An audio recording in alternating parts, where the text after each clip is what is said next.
bienvenue dans ce webinaire sur l'électricité verte organisé par des bénévoles d'Oxfam France. En quelques mots, Oxfam France, c'est une association qui lutte contre la pauvreté et toutes les formes d'inégalité en France et à l'international. Donc, je pense que Mélanie va vous mettre un lien dans le chat vers le site pour avoir plus d'informations si vous voulez nous contacter après la séance. Alors, nous sommes ici parce que la lutte contre le réchauffement climatique fait naturellement partie des combats menés par Oxfam. Ce soir, on va s'intéresser particulièrement au sujet des énergies renouvelables. La question de la transition énergétique est clé pour l'avenir de notre planète et nous devons développer des façons de produire de l'électricité qui ne fassent pas appel à des ressources limitées sur Terre comme le sont les énergies fossiles. Aujourd'hui, la quasi-totalité des fournisseurs d'énergie du marché proposent dans leur offre de l'énergie renouvelable.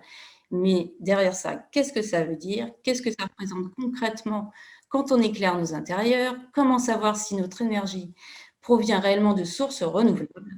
Et donc, c'est pour répondre à toutes ces questions que nous avons voulu organiser ce soir ce webinaire avec des acteurs de l'électricité verte en France. Donc, nos trois invités ce soir vont nous aider à comprendre ce secteur et nous expliquer ce en quoi ils ont innové chacun dans leur domaine. Alors, je vais vous présenter nos intervenants qu'on a l'immense honneur de recevoir ce soir. Donc, je vais faire par ordre d'arrivée sur le marché, on va dire, des entreprises. Donc, nous avons d'abord Julien Courtel qui est chargé des relations et du discours producteur chez Enercop. Enercop, c'est une coopérative qui a été créée en 2005 et par plusieurs membres fondateurs, dont Greenpeace, Biocop, les Amis de la Terre, la NEF et bien d'autres. Ensuite, nous avons Albert Kodinac, qui est le patron de Planète Oui. Planète Oui qui a suivi peu de temps après et qui s'est créé en 2007.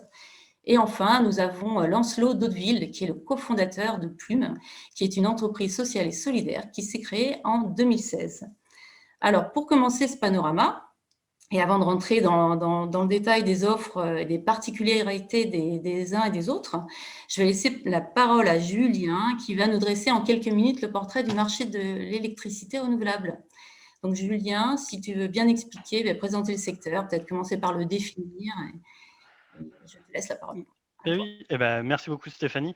Effectivement, alors, très bien, avant qu'on échange, un peu avec Lancelot et Albert, juste quelques éléments de définition pour voir, qui on est et dans quel contexte, on se place. Donc on est, en France et alors le mix français a déjà une particularité. Pour vous donner les grands chiffres de 2019, l'électricité produite sur le territoire était à 70 nucléaire, à peu près 12 hydraulique. Vous aviez 8 d'éolien, 2 de photovoltaïque, 2 de bioénergie qui est la biomasse, et le biogaz et l'électricité issue des déchets, et vous aviez le reste qui est un peu du fossile. Du coup, il y a encore une certaine quantité d'énergie renouvelable, ça peut encore se développer. Et il y a un intérêt en France de la part de beaucoup de monde justement pour ce qui s'appelle la transition énergétique, c'est-à-dire passer d'un mode de production de l'électricité basé sur les fossiles et le fissile vers ce qu'on appelle les technologies renouvelables. Les technologies renouvelables captent une ressource qui est illimitée, le vent, le soleil, le cours de l'eau ou des ressources qui se reproduisent à un rythme relativement rapide, tel que la biomasse, et c'est pour ça qu'on appelle ça du renouvelable. Et du coup, ces technologies ont fait leur entrée sur le marché de l'électricité il y a quelques dizaines d'années maintenant. Ça, c'est pour les technologies, on pourra y revenir plus tard, mais ce qui est important à savoir, et ce que j'aime beaucoup dans ces échanges, c'est que ça permet aussi toujours beaucoup d'apporter des clarifications sur ce qui est le marché de l'électricité, comment il se structure, quels en sont les grands acteurs. Et ça passe déjà par là, par un peu une réappropriation des enjeux de qui fait quoi sur ce marché-là. Pendant assez longtemps, le marché de l'électricité a été centralisé. Et c'était une entreprise qui s'appelait EDF qui faisait tout. Ce marché a été libéralisé en 2007 et maintenant vous avez de nombreux acteurs. Si on reprend rapidement la chaîne de valeur de l'électricité, eh ben, à la base, vous avez déjà des producteurs d'électricité, c'est-à-dire ceux qui vont la générer. Parmi ces producteurs, eh ben, il y en a des milliers.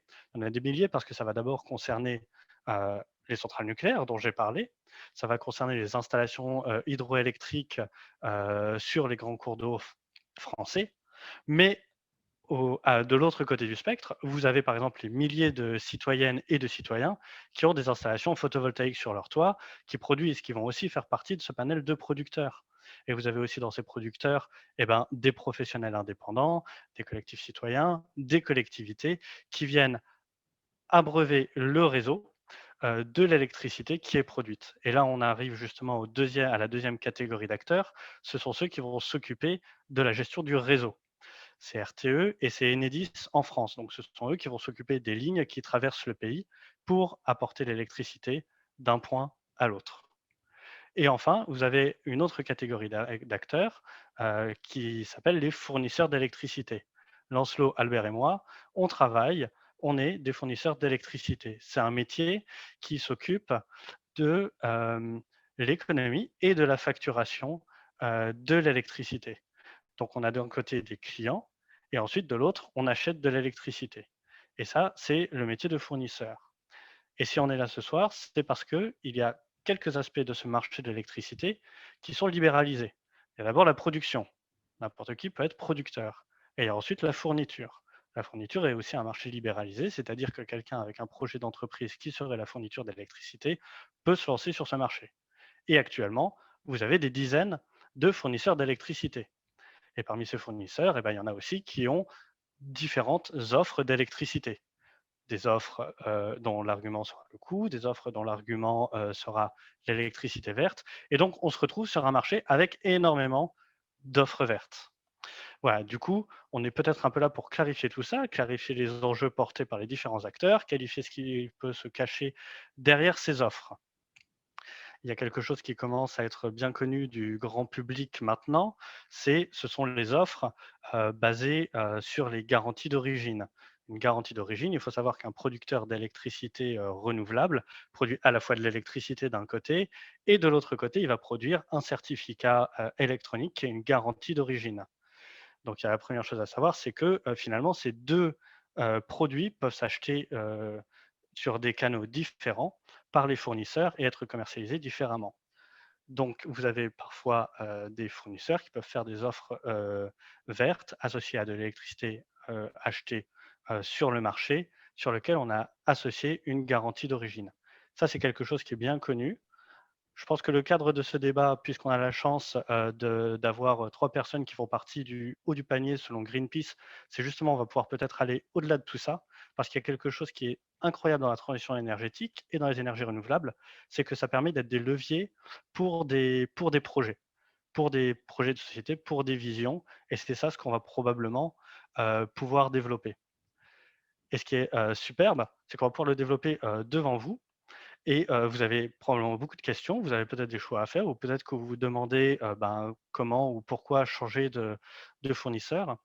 Et j'aime bien ces échanges parce que les citoyennes et les citoyens ont beaucoup de pouvoir sur la transition énergétique, ont beaucoup de leviers pour agir. On pourra en parler, mais il y a des leviers. Il y a d'abord les leviers qui permettent l'accompagnement à la manière de consommer. Qui fait partie de la dynamique de la transition énergétique. Il y a le développement, comme j'en parlais en France, de l'autoconsommation portée par les citoyens, qui est aussi une manière d'agir. Mais finalement, il y a une très belle manière d'agir également, c'est de changer de fournisseur d'électricité et éventuellement de se tourner vers un fournisseur dont le projet peut correspondre à vos attentes. Voilà. J'ai été très bref, je pense que j'ai duré peut-être un peu plus de 5 minutes, Stéphanie. Oui, c'est très bien. Merci Julien. Je pense que c'est déjà un peu plus clair. Sinon, on pourra revenir un peu plus dans le détail après. Et je pense que ce qu'il faut dire aussi assez vite, peut-être ici, c'est qu'aujourd'hui, le grand public peut changer très, très facilement d'un fournisseur. Ce n'est pas du tout un frein, en tout cas. Ça se fait chez tout le monde en 3 clics sur Internet. Aujourd'hui, on peut changer. On va rentrer maintenant dans le détail de vous trois. Et je vais vous poser à tour de rôle chacun un peu les mêmes questions. Et pour commencer, ce qui nous intéressait de savoir chez vous, c'était l'intention de départ. Quelle est votre raison d'être, ce qu'on appelle la raison d'être, et pourquoi aujourd'hui vous êtes allé sur ce secteur de l'énergie. Donc Albert de Planète Oui, est-ce que tu veux prendre la parole ? Oui, avec plaisir. Et merci Julien de la présentation. Donc, comme disait Julien, avec cette ouverture des marchés, avec ces pouvoirs qui est donné aux consommateurs, on ouvre la possibilité à faire émerger des projets et des visions. Donc, si je reprends ce que disait Julien, je vais présenter notre vision et notre raison d'être de notre projet.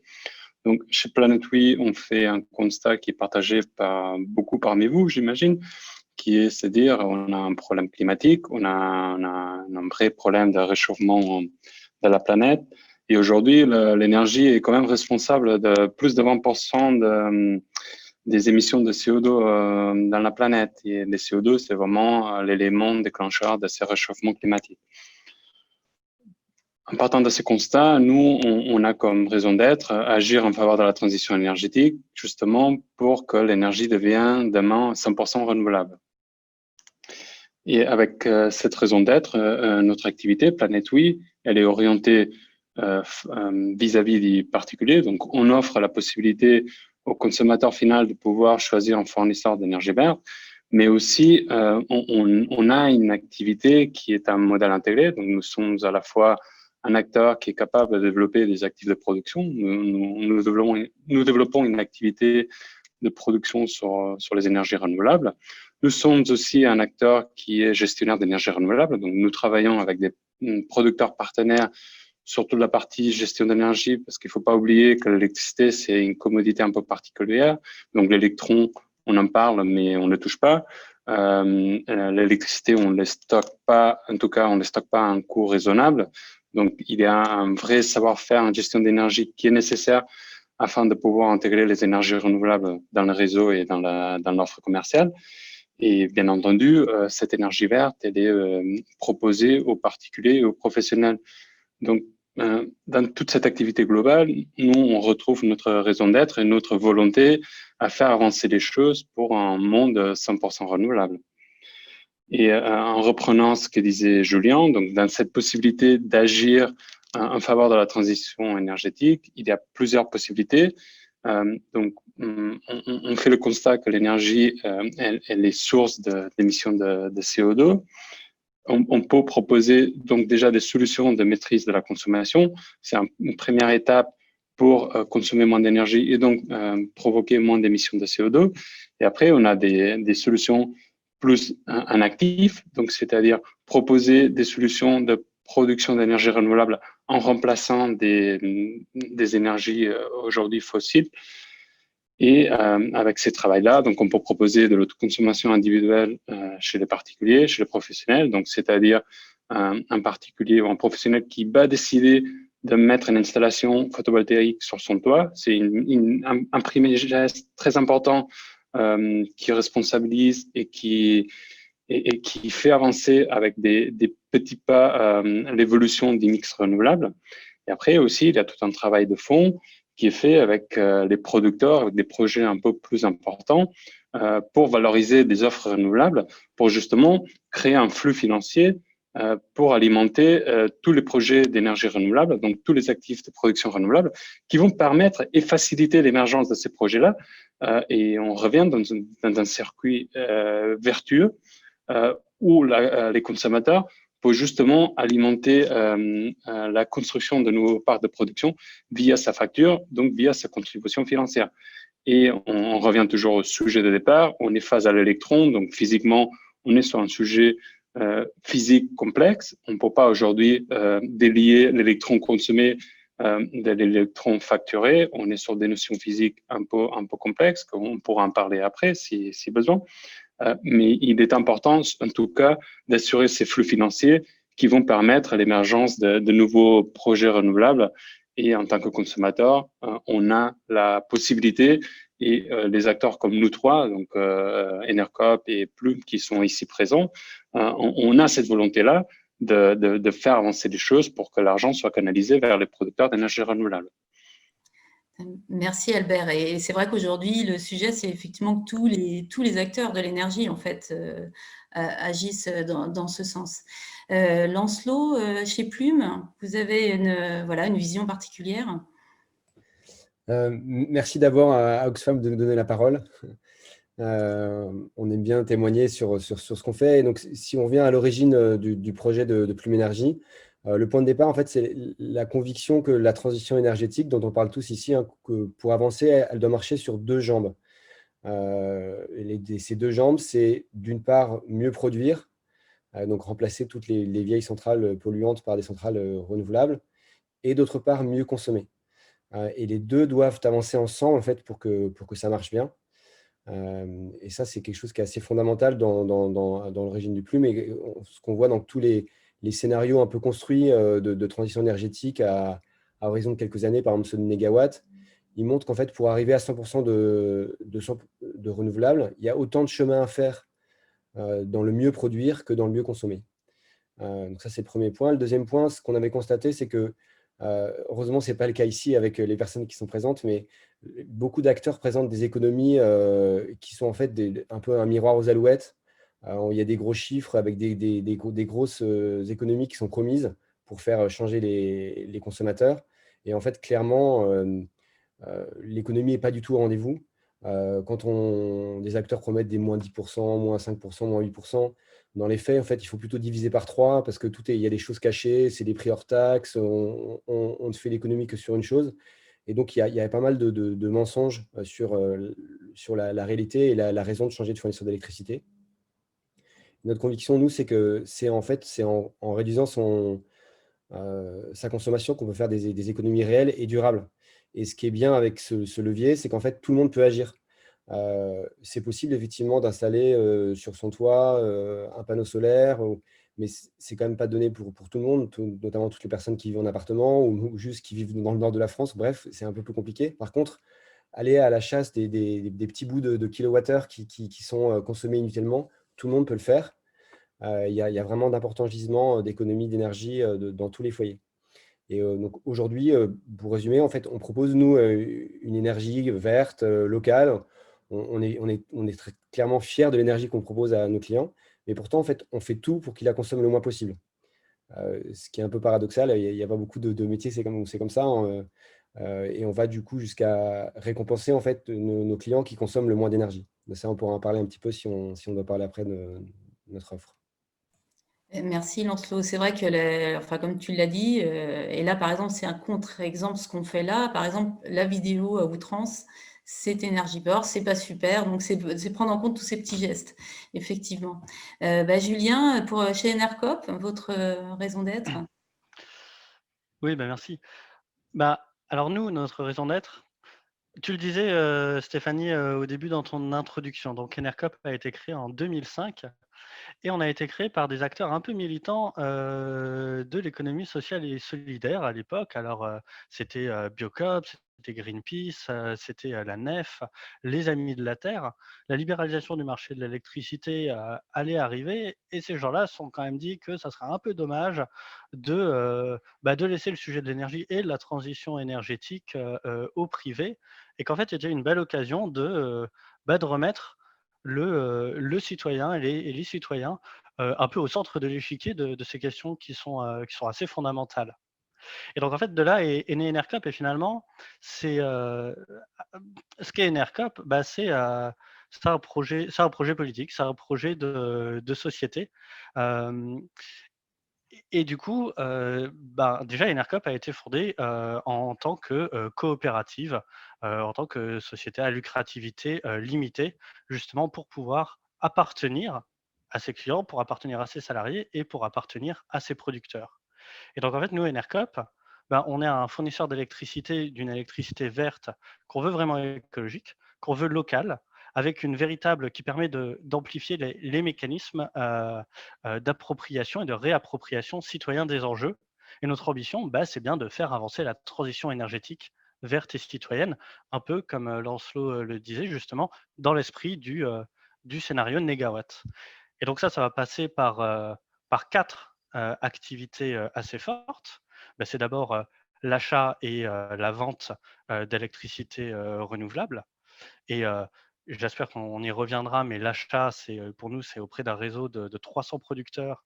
Et concrètement, 300 producteurs, ça veut juste dire 300 histoires qui sont assez super à raconter. J'ai pas le temps de raconter les 300 histoires ce soir, c'est dommage, mais voilà, c'est ce réseau-là.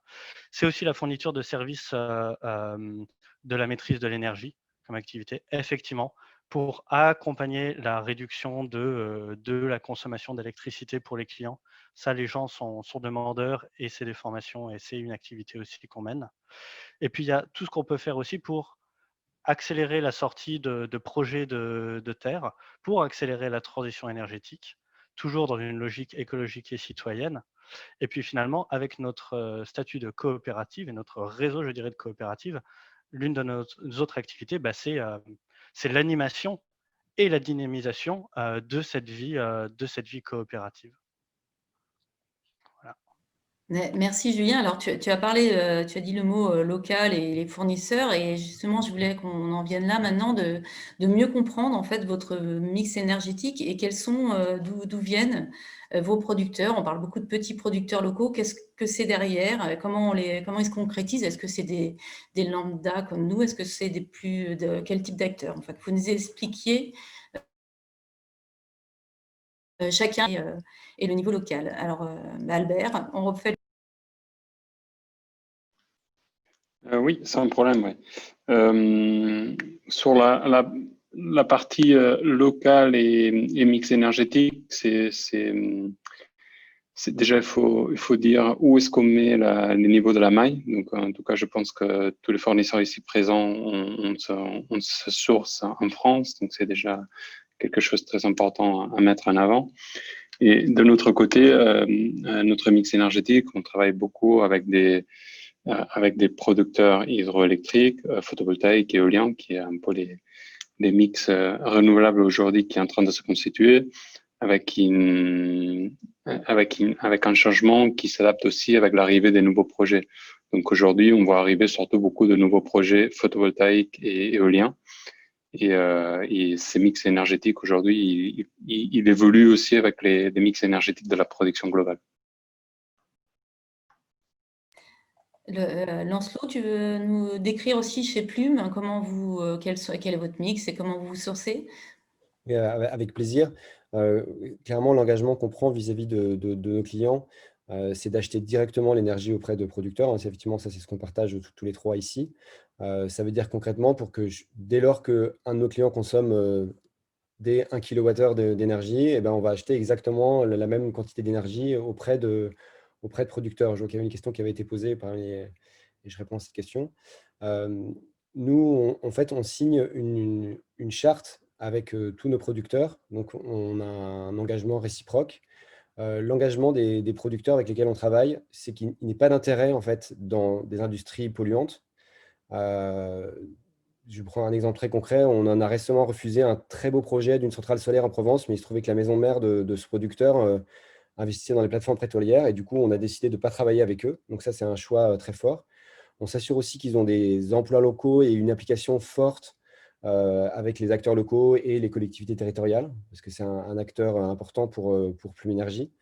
Et on s'engage aussi à leur donner une rémunération supplémentaire par rapport au prix de marché, justement pour qu'ils aient les moyens de développer, parce que c'est eux qui font la transition énergétique, c'est eux qui font les nouveaux projets, et donc il faut qu'ils soient dans des conditions financières pour développer toujours de nouveaux projets. Et donc ça, c'est les engagements qu'eux prennent et que nous, on prend.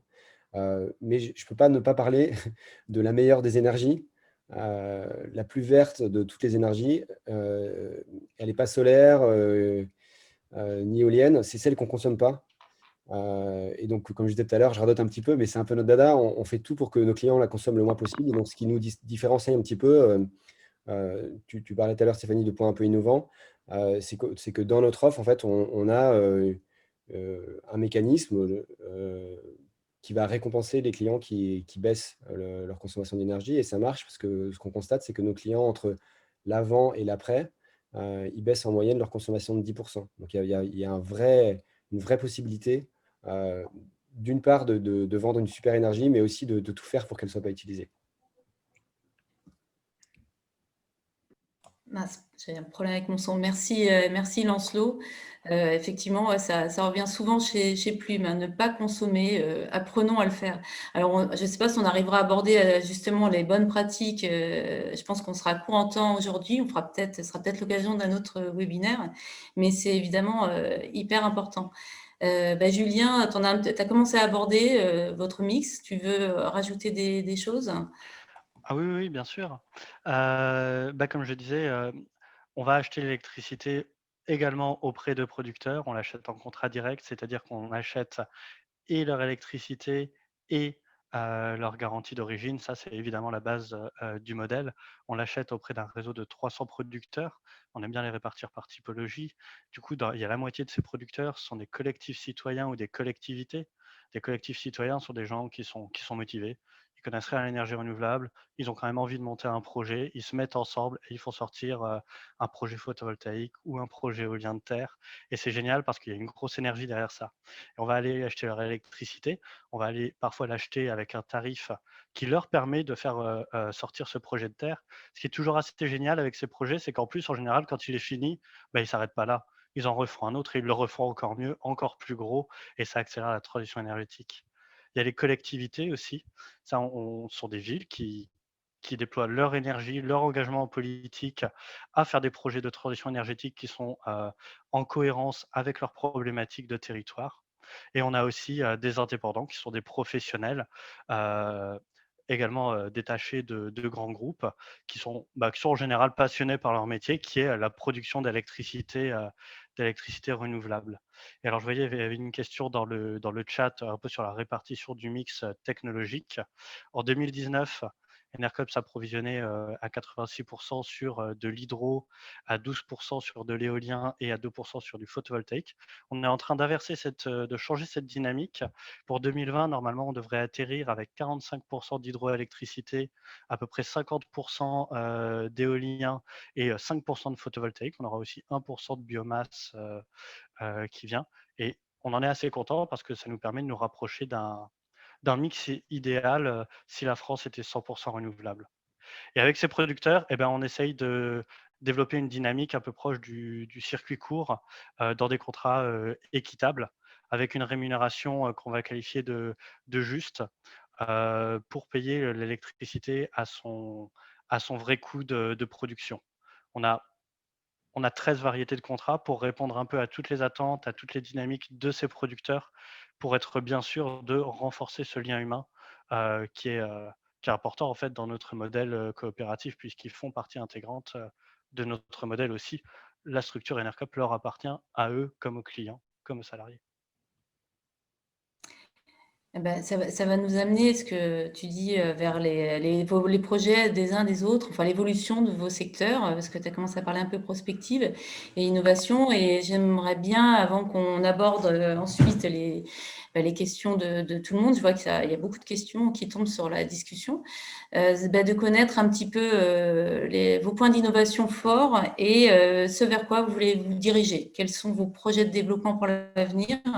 Quelles sont vos grandes orientations à venir? Albert?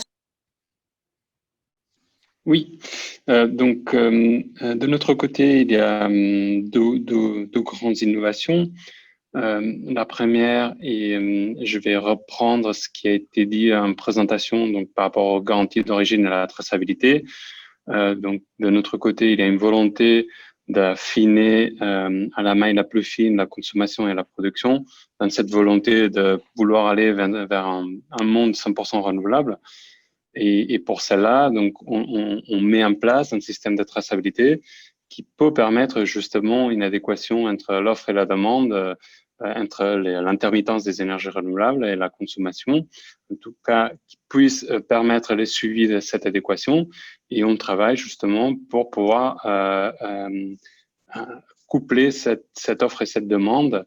Et on a réalisé ça avec un développement d'un système blockchain. Je pourrais donner plus de détails pour la suite, qui permet justement de suivre la traçabilité. Et au final, c'est le même système que les garanties d'origine qui aujourd'hui sont un pas annuel et qui vont devenir au pas mensuel. C'est la même idée de traçabilité en amenant ça au pas demi-horaire. Et le deuxième point, c'est donc cette volonté justement d'être actif dans la création de nouveaux moyens de production d'énergie renouvelable. Donc, notre volonté et notre offre, elle s'étoffe sur la partie développement d'actifs de production. Et juste pour comprendre sur le premier point que tu disais, c'est-à-dire que c'est lié au stockage, c'est ça? Non, c'est vraiment un outil de traçabilité. Donc, prendre conscience de que à chaque électron injecté sur les réseaux, il y a un électron qui est consommé. Et donc, comme je disais au début, avec l'électron, il y a une notion de gestion de l'énergie. Parce que l'électron, il faut les gérer. Donc, il y a une prévision. Est-ce qu'on va avoir du soleil? Est-ce qu'on va avoir du vent? Est-ce qu'on va avoir de l'eau? Après, il y a une notion de prévision sur la consommation aussi. Est-ce qu'on va consommer cet électron? Et donc, ça, c'est un travail donc d'adéquation d'offre et demande. Et pour savoir si cette offre et demande ont été matchées, on a besoin des outils de traçabilité. Et notre innovation, c'est développer l'outil de traçabilité qui nous permettra justement de suivre tout ça. D'accord, d'ajuster. Très bien, merci. Lancelot, vos projets futurs de votre côté, vers quoi vous vous dirigez? Nous, on va continuer à essayer de marcher sur les deux jambes de la transition énergétique et surtout continuer à trouver des solutions qui alignent l'intérêt de nos clients avec l'intérêt général. Et c'est ça toujours qu'on essaye de faire parce que concrètement, quand on consomme moins, on paye moins et du coup, l'intérêt particulier et l'intérêt général se rejoignent. Donc, on va continuer à soutenir nos partenaires producteurs pour stimuler la création de nouveaux projets. Pour nous, dès qu'il y a un nouveau projet qui sort de terre, on considère qu'on concourt à faire avancer la transition énergétique et on veut faire sortir de nouveaux projets de terre.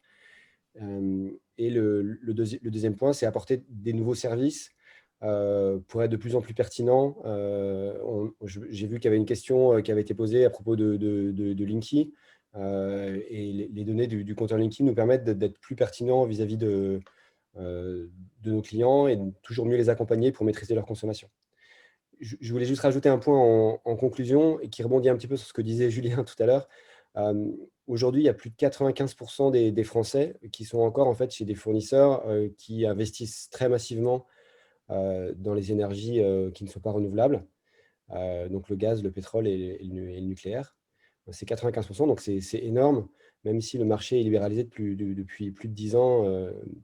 Beaucoup en fait n'ont pas changé. Et choisir son fournisseur, c'est choisir la société dans laquelle on veut vivre. C'est faire un véritable choix. Et donc, j'ai envie de dire, choisissez Planète Oui, choisissez Enercop, choisissez Plume aussi. Alors, moi, j'ai ma petite référence, mais je peux vous donner mon avis si vous voulez, mais ce n'est pas alors l'enjeu. Quel que soit votre choix, changez de fournisseur et parlez-en autour de vous pour que ce soit su. Et je vais aussi redire la phrase de Julien avec laquelle j'adhère complètement. En tant que citoyen, on a ce pouvoir-là. Utilisez ce pouvoir. Prenez le bulletin de vote et votez. Voilà. Voilà, et en tout cas, d'alerter ses fournisseurs, les fournisseurs en général, qu'il faut aller dans le bon sens. Voilà, comme tu l'as dit. Julien, vos projets de développement, tu veux rajouter aussi des éléments? Oui. Alors déjà, finalement, l'année 2020 pour nous a été l'occasion d'apporter pas mal d'innovations sur notre modèle. Je vais en citer une première qui est alors sur l'animation de notre sociétariat. J'avais envie de vous en parler. On a mis en place toute une plateforme en ligne qui s'appelle le Village Enercop. Je vous en parle parce que j'aime beaucoup cet espace. Nos clients et nos sociétaires peuvent aller sur ce site et c'est un lieu où on échange énormément avec eux. Et c'est vraiment agréable parce que des webinaires, un peu comme celui-ci justement, on en fait plein et les gens sont toujours demandeurs. Et il y a un vrai dynamisme qui se met en place et c'est un lieu qui permet de stimuler énormément les échanges de bonnes pratiques sur la maîtrise de l'énergie, la transmission de savoir et de connaissances sur la transition énergétique. On l'a lancé il y a 6 mois et c'est une dynamique qui est en train de s'amplifier. Et en vrai, je veux le partager avec vous parce que je suis assez admiratif du travail que ça a demandé. Et côté approvisionnement, on a aussi, on vient de lancer là quelque chose sur lequel on est quand même assez fiers. C'est ce qu'on appelle l'approvisionnement durable. On a on a réussi à signer un partenariat avec un exploitant pour construire une centrale photovoltaïque qui est un peu plus grande que celle qu'on avait pu accompagner jusque-là, qui sera en Bourgogne. Et donc, cette centrale photovoltaïque, elle va pouvoir exister sans soutien public, sans soutien de l'État. Ça, c'est pas mal. Et revendre directement son électricité à Enercop à un prix qui reste plutôt raisonnable et qui correspond finalement à ce que les clients Enercop sont prêts à payer en surplus. Et ça, c'est vraiment super parce que ça va être le premier contrat en France où il y a ce lien direct entre un site de production et un fournisseur. C'est ce qui s'appelle en France un Power Purchase Agreement. Enfin, en France, ça s'appellerait de la vente de gré à gré, mais le mot a été anglicisé. Donc, c'est ce qui s'appelle un PPA. Et ça, c'est un peu... C'est le premier, ça ne restera pas le seul pendant longtemps. C'est un peu un modèle qui va se développer en France. Mais on est content d'avoir pu le développer justement parce que comme c'est nous qui sommes derrière, il est citoyen, il s'intègre dans son environnement et ça permet quand même de donner le ton sur ce modèle qui devrait définir pas mal la décennie qui vient en disant, bah voilà, ça, c'est ce qui doit arriver dans la transition énergétique et en plus, bah, le premier a été créé par le dynamisme de l'engagement citoyen. Et ça, c'est très chouette comme message. Et on en est très content et c'est une très belle manière de terminer l'année 2020 pour nous. Et merci, c'est une belle manière aussi de l'engagement citoyen de revenir dessus et de terminer ce premier tour d'échange. Merci à vous trois d'avoir pu préciser ce que vous faisiez chacun. Là, on va passer dans une phase de questions parce qu'il y a eu énormément de questions. Donc, grâce à mes camarades d'Oxfam qui ont pu les recueillir en parallèle, on va venir avec. Je vous propose de les prendre par ordre de priorité et puis de lever la main pour y répondre. Donc, ce qui est remonté beaucoup, c'est beaucoup de questions sur les surplus de production. Donc, qu'est-ce qui se passe quand il y a de... Alors, pardon, excusez-moi, je lis en même temps. Qu'est-ce qui se passe s'il y a plus de demandes que de production? Avec quel type d'énergie comblez-vous dans ce cas-là les demandes? Qui veut répondre à cette question quand il y a un manque de production, en fait? Julien? Non? Je peux Je ne sais pas si ça veut dire que je prends la main. Je n'ai aucun problème pour répondre à cette question.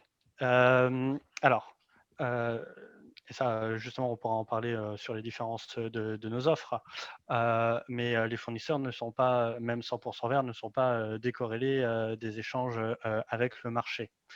Chez Enercop, notre équilibrage production-consommation, il se fait à l'année. C'est-à-dire que parfois, nos producteurs vont produire plus que ce que nos clients consomment, et parfois, c'est l'inverse. Et tout ça s'équilibre à l'année et on donne un résultat à l'année qu'on appelle le taux de contrat direct, à savoir est-ce qu'on a acheté suffisamment d'électricité renouvelable pour équilibrer ce que nos consommateurs ont consommé. Et finalement, bah, ça nous va très bien d'avoir cet équilibre à l'année, même si on va essayer de l'améliorer pour passer au mois, puisque notre enjeu est de verdir le mix français. En 2050, comme le scénario négawatt aura eu lieu, l'électricité sera 100% renouvelable. Du coup, on n'aura même plus à se poser ces questions d'équilibrage offre-demande. Donc, en fait, oui, vas-y, lance-le. Je peux compléter. En fait, souvent, cette histoire d'équilibrage offre-demande, c'est un faux procès qui est fait aux énergies renouvelables. Il faut savoir qu'aujourd'hui, aucune des énergies, quelle qu'elle soit, n'est équilibrée. Pour le nucléaire, pour le citer, par exemple, on ne peut pas, quand il y a un pic de demande, allumer des centrales nucléaires comme ça. Et qu'est-ce qui fait l'équilibrage entre l'offre et la demande? Parce que, on l'a dit plusieurs fois, l'électricité ne se stocke pas. Donc, il faut qu'à tout moment, il y ait exactement autant d'électricité produite que d'électricité consommée. Et donc, si tout d'un coup, il y a beaucoup de demandes, qu'est-ce qui fait l'équilibrage? Ça va être l'hydroélectrique en France. Ça va être les imports-exports aussi. On importe et on exporte et ça fait partie... et c'est aussi le fait de jouer sur la consommation. Et donc, c'est quelque chose qui se fait beaucoup dans l'industrie, des contrats avec des industriels. On leur dit, mais oula, il y a un gros pic de consommation, maintenant, consommez moins. Et c'est aussi quelque chose qu'on peut faire avec les particuliers, en leur donnant souvent, on utilise des signaux tarifaires, des politiques de prix, pour leur dire, voilà, adaptez votre consommation.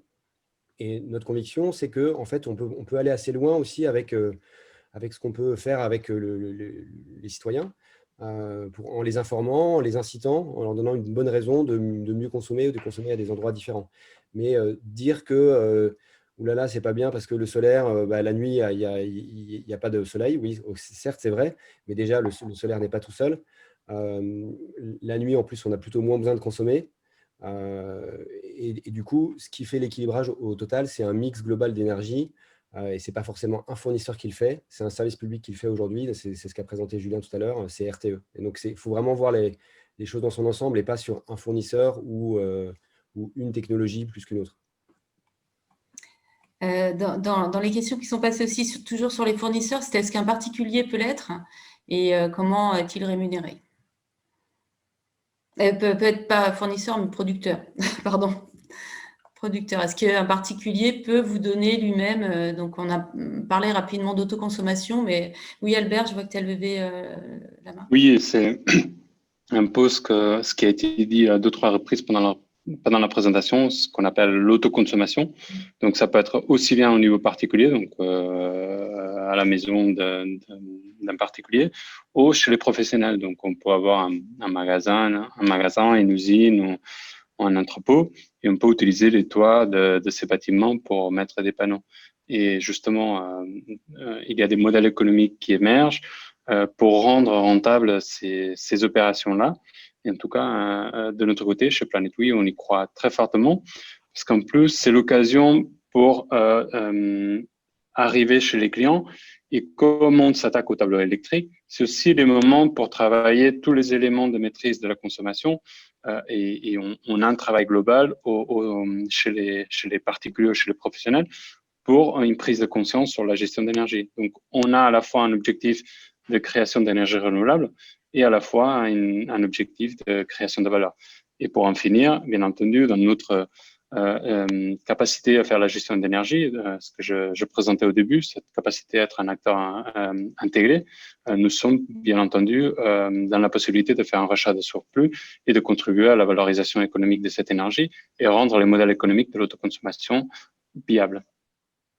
Et alors, du coup, en parlant des panneaux solaires, il y a une autre question qui revient, c'est sur le recyclage des panneaux, parce qu'il y a une question liée à la pollution, à l'impact global de ces énergies. Donc, comment faire par rapport aux panneaux et à la fin de vie des panneaux? Est-ce que quelqu'un a une... Rapidement, hein, les panneaux en fait photovoltaïques se recyclent bien, se recyclent même très bien. Alors déjà, il faut savoir que les premiers panneaux ont été installés il n'y a pas si longtemps que ça. Et du coup, c'est à peu près maintenant que je dirais le recyclage un peu de masse commence à arriver.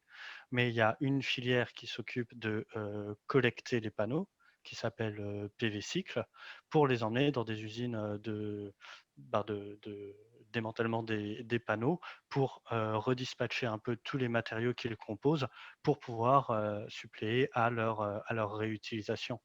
Et pour moi, le recyclage, j'en entends beaucoup parler, mais c'est un peu un faux sujet. Les panneaux se recyclent. Oui, Albert? Oui, en complément, je voulais ajouter qu'il y a une taxe, comme l'achat des panneaux photovoltaïques, qui vient justement nourrir la filière de recyclage. Donc, c'est quand même un cycle qui est prévu et qui est garanti à terme. D'accord. Sur le choix des producteurs d'électricité, c'est la question du local. Est-ce qu'on peut choisir pour être sûr que le producteur, il est vraiment dans la ville à côté, dans le village à côté, enfin plus près de soi? Est-ce que c'est techniquement possible aujourd'hui quand on parle de local? Qui prendrait... Oui, Vas-y, Lancelot. Lancelot. Pardon, j'ai coupé mon micro. Alors, ce qu'expliquait très bien Julien tout à l'heure, c'est que l'électricité, en système électrique, c'est un peu comme une baignoire dans laquelle tout se mélange. Donc aujourd'hui, le seul moyen d'être absolument certain de consommer l'électricité qui vient d'un endroit, c'est d'avoir des panneaux sur son toit. Dès lors qu'elle est injectée dans le réseau, en fait, elle est mélangée avec toutes les autres énergies. Et donc, si on veut accélérer la transition énergétique, ce qu'il faut, c'est que cette baignoire soit de plus en plus remplie avec des robinets verts. Après, on peut avoir envie quand même de donner ses sous, parce que quand on choisit un fournisseur, en fait, on choisit où va aller son argent. On peut choisir de donner ses sous à un fournisseur qui travaille avec des producteurs locaux qui sont près de chez soi, et ça a du sens. Donc, ça n'a pas forcément de sens physique, dans le sens des électrons, ils ne vont pas venir de l'éolienne d'à côté. Par contre, ça a effectivement un vrai sens économique d'aller choisir des producteurs qui sont locaux, oui. Et alors, je pense que vous y avez répondu la question. Pardon, Julien, je rajoute juste ce petit bout, comme ça tu pourras peut-être y répondre parce que c'est lié. C'était sur le choix du type aussi, de se dire, est-ce que je peux choisir que de l'éolien ou que du solaire? Donc, je pense que vous allez dire non, mais je te laisse répondre, Julien. Je n'allais pas répondre non, en fait, Non. finalement. Ah, Mais finalement, pour ce choix-là, c'est-à-dire choisir vers quoi ou quoi, c'est un peu comme changer de fournisseur avec cette histoire de baignoire. On parle de fléchage économique et donc finalement, on pourrait construire un peu des offres sur le fléchage économique qu'on peut imaginer, qu'on peut souhaiter en fonction des offres des uns ou des autres. Du niveau théorique, c'est possible. Bon, par exemple, nous, chez Enercop, on a une offre qui est l'électricité des Mauges. Donc, c'est une offre dans les Pays de la Loire. Et en fait, c'est une offre dont le fléchage est économique vers une installation éolienne et quelques panneaux solaires qui sont dans les Mauges. Donc là, on n'a pas fait un choix de mettre en place un fléchage économique vers une technologie. On a fait le choix d'un fléchage vers un projet local pour des gens qui habitent à côté de cet endroit-là. Mais à partir du moment où on est très clair sur le fait que c'est un fléchage économique, on peut imaginer différents modèles comme ça de fléchage. Oui. très bien. Alors, la question d'après est liée à l'AREN, l'accès régulier à l'énergie nucléaire historique. Et donc, qu'en est-il? Est-ce que vous achetez des couvertures à l'AREN? Les uns les autres. La question que vous avez tous les trois posée. Oui, Je peux Lancelot. répondre pour Enercop, Non, Julien, qui serait, oui. pardon. Oui. Vas-y, Alors, de la démarre, part Julien. d'Enercop, la réponse est assez claire. Donc, c'est non, jamais. Voilà. La réponse pour Plume Énergie, c'est ça dépend des clients. On est aujourd'hui fournisseur de collectivités territoriales. Et dans les contrats avec les collectivités territoriales, cet achat de l'AREN, il est obligatoire si on veut avoir ces contrats. Après, ce qu'il faut avoir bien en tête, c'est que l'AREN, aujourd'hui, c'est une facilité économique. C'est-à-dire c'est un moyen de dégager de l'argent qui permet après d'aller financer des projets d'électricité renouvelable. Et ce qui est important, là, si on revient pour le coup sur le marché des particuliers, c'est l'engagement que j'ai détaillé tout à l'heure, c'est-à-dire que quand 100% de l'électricité que nos clients consomment, elle est achetée auprès de producteurs d'énergie renouvelable. Donc, ce fameux fléchage dont on parle depuis tout à l'heure, dès lors qu'il y a un rapport 1 pour 1 systématique ou 100%, c'est ça qui garantit que l'argent de nos clients va vers les producteurs d'énergie renouvelable. D'accord. Albert, est-ce que sur cette question? Oui, je veux donner aussi notre position qui est très claire. Donc, pour nos clients, il n'y a pas de couverture au niveau de l'AREN, mais notre position est claire aussi. C'est utiliser l'arénage pour créer des plus-values financières, c'est agir en faveur de la transition énergétique en enlevant une plus-value qui pourrait être donnée à EDF. Donc, c'est tout un sens, c'est quelque chose qui fait sens avec notre vision. Très bien. Mais alors, on va aller justement, la question d'après est liée aux investissements que vous faites les uns les autres dans des entreprises. Est-ce qu'il y a des projets citoyens et quels sont ces investissements faits dans la transition? Est-ce que vous pouvez un peu plus détailler? Qui veut se lancer sur les investissements que vous faites pour la transition? Alors, je peux Donc, il y a eu commencer. précisément les projets citoyens. Donc, pardon? Alors, je peux commencer si. Oui, vas-y. On a fait à peu près l'équivalent de ce que citait Julien tout à l'heure, mais nous, pour une centrale de biogaz, avec qui on a signé un contrat sur 15 ans. Donc, quand on fait des investissements et qu'on veut que le producteur soit dans une situation de pouvoir vraiment financer son projet, c'est des investissements de très long terme. Donc, on l'a fait récemment pour une centrale de biogaz. Et on a une autre spécificité, c'est qu'on permet à nos propres clients, en fait, d'investir dans la transition énergétique.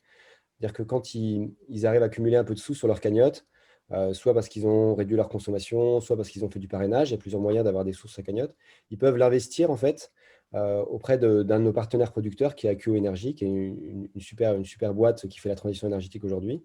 Et du coup, c'est comme s'ils achetaient un petit bout d'éolienne ou un petit bout de panneau solaire, participer en fait en utilisant leur cagnotte et devenir quelque part doublement acteur de la transition énergétique. C'est ce type de choses-là qu'on peut faire.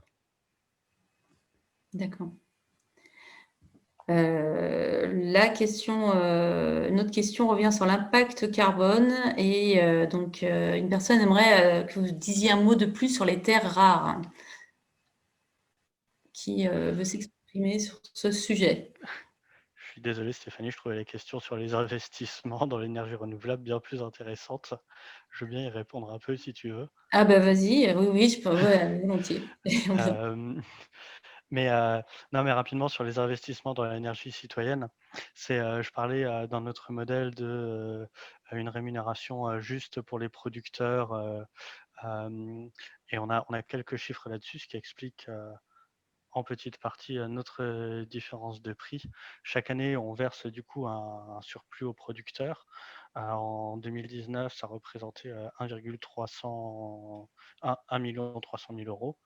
On a ces tarifs de soutien qui sont assez incroyables, qui permettent à des projets vraiment exemplaires de sortir de terre. Là aussi, c'est quelques centaines de milliers d'euros. C'était 400 000 euros en 2019 fléchés vers ces projets qui sont un peu les fers de lance de la transition énergétique. Et on a une petite innovation aussi dont je n'ai pas parlé, mais dont on est assez content. C'est on a certains parcs, on leur verse aussi une prime sur des parcs un peu plus gros, un peu plus importants, qui pourraient exister sans nous, sans notre savoir-faire, mais du coup, on va leur faire une prime fléchée vers des actions directes de transition énergétique. C'est-à-dire, on leur donne 1 euro du mégawattheure en plus de ce qu'on leur paye, mais vous en utilisez la moitié pour une action de sensibilisation dans les écoles, d'accompagnement à la préservation de la biodiversité. Et ça, c'est assez chouette aussi. Ça fait partie justement un peu de tous ces investissements qui font que la transition énergétique, elle est verte et écologique. Alors, concernant les terres rares. Oui. Non, mais Si les je- terres rares, oui. Oui, je vais peut-être aussi donner notre approche sur la partie développement des moyens de production Oui. pour compléter On cette y reviendra part. après. Ok, Ouais. vas-y, Adrien. Parce que de notre côté aussi, donc on a pris des parties d'être développeur d'actifs par nous-mêmes. Donc on a pris le courage de Mans, on est allé jusqu'au bout de notre démarche et on commence à développer une activité de production d'énergie renouvelable. Donc c'est une autre manière de dire avec nous, vous payez une facture d'électricité, on rémunère les producteurs et en plus notre plus-value, elle est investie dans des projets d'énergie renouvelable. Et aujourd'hui, donc, on détient déjà des actifs de production renouvelable et qui vont des petites centrales de production photovoltaïque à des projets un peu plus innovants comme l'autoconsommation collective. On a des projets pilotes en région au Rhin, à Savoie Technolac, un projet d'autoconsommation collective qu'on détient en propre et qu'on essaie de mettre en avant la gestion d'énergie auprès des particuliers dans un bâtiment. Et donc, c'est une autre manière d'apporter la partie production avec notre point de vue. Bon, en tout cas, tous les trois, on peut dire, vous investissez tous, en tout cas dans cette transition, et c'est super.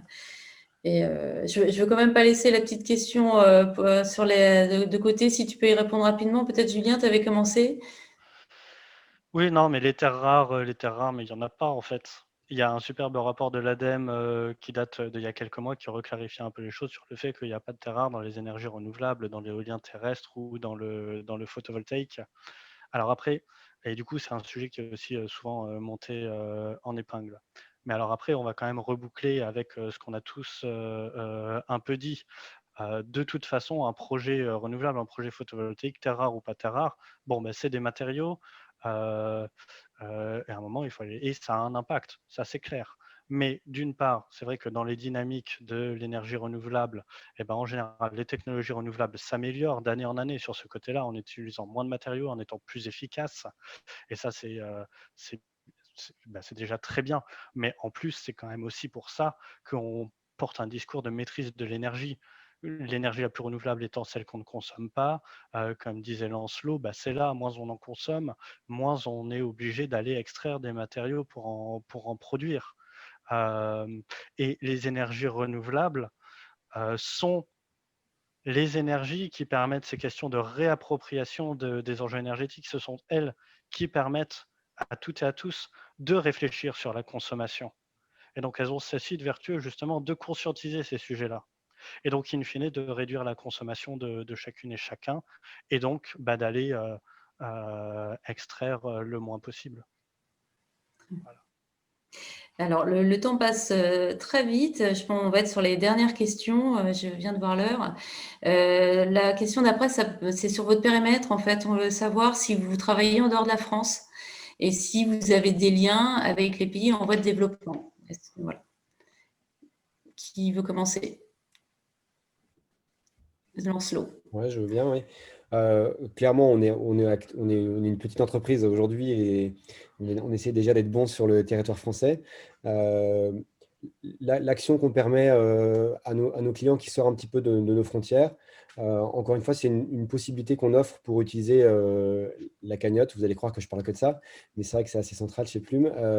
Nos clients peuvent en fait faire des dons aussi à des associations, et notamment à l'association Électriciens sans frontières. Et donc clairement qui œuvre au global pour réduire la fracture électrique, en tout cas des pays qui sont encore beaucoup plus mal lotis que nous. Donc, c'est une participation quand même par ce biais. C'est ça. Julien, Albert, qui veut répondre sur le périmètre France, en dehors de la France. Alors non, nous, Enercop, on n'est pas non plus en dehors de la France. Pour le coup, le métier de la fourniture d'électricité d'un pays à l'autre, c'est beaucoup de contraintes juridiques. C'est absolument pas facile d'être fournisseur dans plusieurs pays différents. Albert? Ouais, je vais être plus simple. Non, on n'est pas présent en dehors de la France. D'accord, merci. Pour conclure, parce qu'on on arrive au terme de cette heure, en 3 mots, quelles sont les principales différences entre Enercop Plume et Planet Wish? Je ne sais pas si ça va être facile à dire en 3 mots pour conclure là-dessus. Pas évident. Je ne pense pas que c'est à nous de faire les différences entre nos confrères. Je pense que ce serait plutôt des consommateurs qui puissent faire la différence. On peut faire un sondage à la fin de ce webinaire pour savoir ce que les gens ont compris de nos différences et de nos points communs. Voilà, et bon. Ouais, je pense que surtout, on a quand même surtout beaucoup plus en commun qu'en différent. Et tous les trois, notre mission, c'est d'accélérer la transition énergétique. On le fait parfois avec des sensibilités différentes, mais sur le fond, on est complètement alignés. Désolé, Stéphanie, pour ta question. Ouais, non, mais je relais, hein, c'est une des vraies questions et puis c'est vrai que souvent les particuliers se disent comment je fais pour choisir, parce que vous avez tous les trois des belles offres, enfin, et comme beaucoup de monde. Voilà, oui, Julien, tu peux rajouter. Oui, en fait, c'était pour rebondir sur peut-être une question qu'on n'a pas traitée, mais que tu nous avais transmise et que j'aimais bien. Et justement, tu commençais à pointer ça du doigt. C'était finalement comment choisir un fournisseur d'électricité. Et on a dit au début, c'est très facile déjà de changer de fournisseur. Mais finalement, il y a la notion de temps quand même. Enfin, les gens, vous pouvez prendre du temps pour vous renseigner sur les fournisseurs d'électricité pour savoir par lequel correspond le mieux au projet que vous auriez en tête. Après, il y a un sujet qu'il ne faut pas oublier, c'est qu'on est des fournisseurs verts, mais on est aussi des fournisseurs et que l'activité de fournisseur, c'est aussi des qualités telles que un service client. Un service client alors efficace, humain, c'est aussi des choses qu'il faut pas oublier dans la prise de décision. Voilà. Très bien. C'est une belle conclusion, l'humain. On va garder les mots humains pour terminer, pour aller vers cette transition écologique et l'humain. Je vous remercie tous les trois. C'était très intéressant. Je suis désolée Merci. pour tous ceux qui n'auront pas eu réponse à leurs questions, parce qu'il y avait encore beaucoup de questions. Mais on a déjà fait un beau tour. Peut-être qu'on refera une autre fois voilà, un autre rendez-vous de la sorte. Et alors, et pour tout le monde, je vous invite de toute façon de nouveau à aller voir sur le site d'Oxfam, à nous contacter par mail si vous avez d'autres questions et pour rebondir aussi sur ce sujet de l'énergie. Voilà, je vous remercie tout le monde. Merci de votre Merci beaucoup. présence et des réponses. Merci à tous pour votre écoute.